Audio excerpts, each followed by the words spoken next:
Gak semua proses bangun rumah itu indah. Ada yang awalnya penuh harapan, lalu berubah jadi revisi tanpa ujung. Ada yang harus kita bongkar, padahal baru aja selesai. Ada keputusan yang salah dan harus dibayar mahal.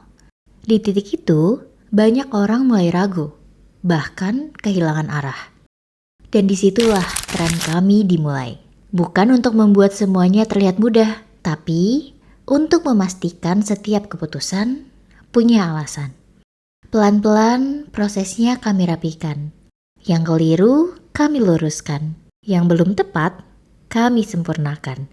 Sampai akhirnya rumah ini berdiri. Bukan hanya indah, tapi juga terasa benar.